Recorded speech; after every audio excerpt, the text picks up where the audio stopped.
This presentation is a review of the history of early childhood education.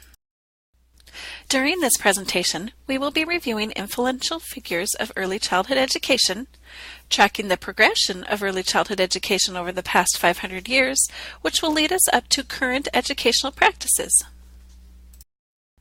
We will begin our discussion with Martin Luther. Many of you may be familiar with Martin Luther as a key figure during the Reformation. But what you may not have known is that his influence extended beyond religious issues. During his time, he was at the forefront of educational change. He felt that all children should be educated.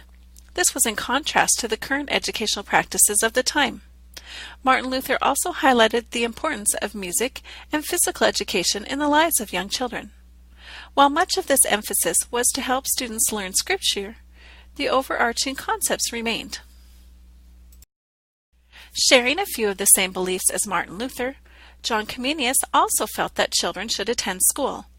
He believed that children learn best through an integrated, hands-on curriculum that allowed for active learning. He felt children needed to be engaged in learning. In order to speak, John Comenius felt that children needed to have practice speaking, and in order to reason, children needed to have practice reasoning. Comenius also believed that children were born good. This is a very different view than those held by his peers at that time. Throughout your career as a college student, you should have heard of John Locke. He is known as the father of classical liberalism and was a key figure during the Enlightenment period. He is also known for his development of a theory of mind in which he theorized that the mind is a tabula rasa, or a blank slate. Previously, it was believed that humans were born with innate ideas. Locke maintains that children learned through experiences and that knowledge is derived from our perceptions. Additionally, Locke stated that parents should be rational tutors who mold children, and he advocated for the use of praise. He recognized the importance of relationships with others and saw development as a continuous process. Rousseau was influenced by John Locke. Rousseau developed a theory of education in which he felt the whole child needed to be educated. He stated that younger children learn best from physical activity and older children learn best through direct exploration. In essence, he became one of the first proponents of developmentally appropriate education. Rousseau felt that children learned right and wrong by experiencing consequences through their actions, rather than by physical punishment. His ideas were a foreshadowing of modern beliefs. Another historical figure, Johann Heinrich Pestalozzi, believed that learning should occur through hand, head, and heart. Throughout his life, he started several schools. He felt that education needed to be child-centered and incorporate direct experience instead of relying solely on books. Pestalozzi believed that the teacher's role was to simplify all subjects and then let children come to their own abstractions. He also felt that classrooms should resemble a loving Christian family. He sought to increase educational opportunities for children who were poor, another foreshadowing of future educational movements. Those of you who have been in early childhood for a while will have heard of Friedrich Froebel. Froebel is known as the father of kindergarten. In his kindergartens, he believed that play was the foundation for children's learning, and that children learn best through materials in nature. He sought to have children learn through imitation rather than through thoughtless copying. Another contribution of Froebel found in early childhood programs today is the use of finger plays. Kindergartens were found in Germany in the early 1800s, and we would begin to see them in the United States approximately 50 years later. And it was just about 50 years later that Susan Blow started the first kindergarten in the United States. What is extraordinary about Blow is that she started the first kindergarten out of her own money and paid all expenses to keep it open during the first year. After 3 years of being open, there were 50 teachers with close to 1,000 students, and within 10 years, all schools in St. Louis, Missouri had kindergartens. Patty Smith Hill is known for founding what today is known as NAEYC, or the National Association for the Education of Young Children. But more importantly, she is known for advocating for a scientific study of children and education. She feels that data needed to be used to make educational decisions. Along with this, Patty Smith Hill was a strong advocate for play as a way of learning, as well as for using art and music creatively in the classroom. Her legacy includes writing the Good Morning song, which was later changed to the now famous Happy Birthday song, as well as creating cardboard hollow blocks. Perhaps one of the most impactful philosophers of the late 19th, early 20th century was John Dewey.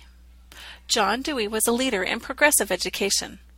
Progressive education insisted that experiences shape learning and that students in schools should be engaged in meaningful activities. Dewey felt that children learn best through active experiences. He also felt that all children should have access to quality education that helped them to realize their full potential. Then he felt that the skills developed in schools should be used for the greater good. Dewey stated that education should not revolve around the acquisition of a predetermined set of skills. Rather, he felt that in order for children to learn, the information taught needed to be related to the child's prior experiences. Lucy Sprague Mitchell, along with several other colleagues, developed the Bureau of Educational Experiments to determine how children learn and grow. But she felt that it was not possible to study children's progress in schools without also studying how we teach and train teachers. So she expanded the laboratory school to include a teacher training school. Lucy Sprague Mitchell also promoted learning through play, meeting the needs of individual children, and avoiding teachers giving external rewards to children.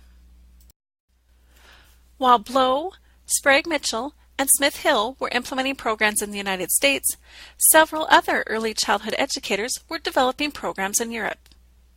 Perhaps one of the best known is Maria Montessori.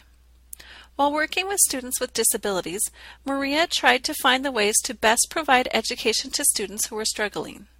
She studied child development and derived a theory of child development.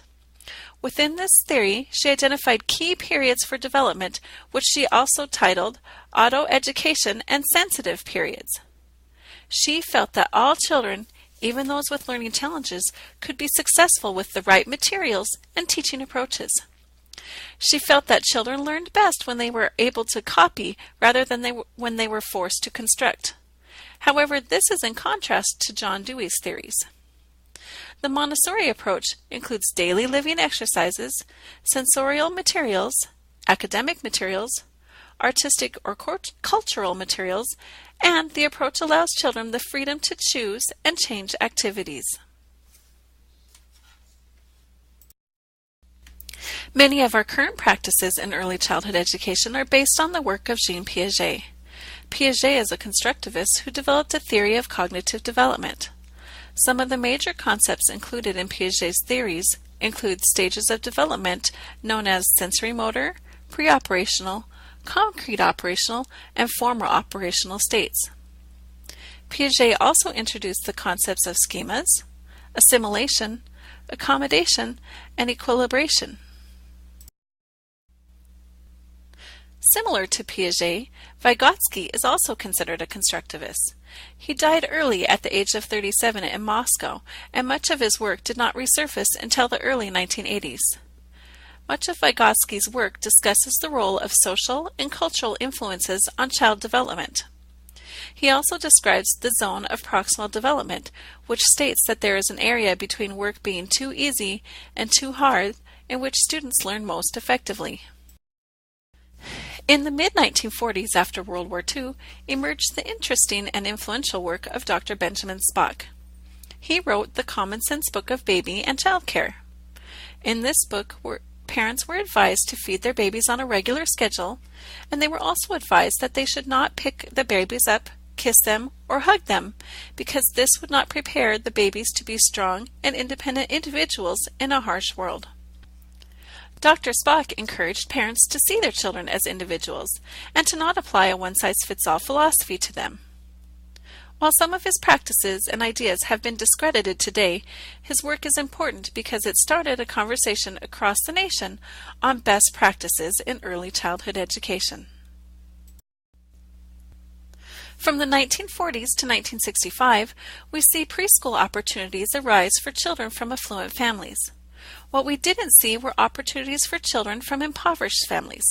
So, in 1965, President Johnson signed legislation that created Head Start. Head Start is a federally funded preschool program for children of low-income families.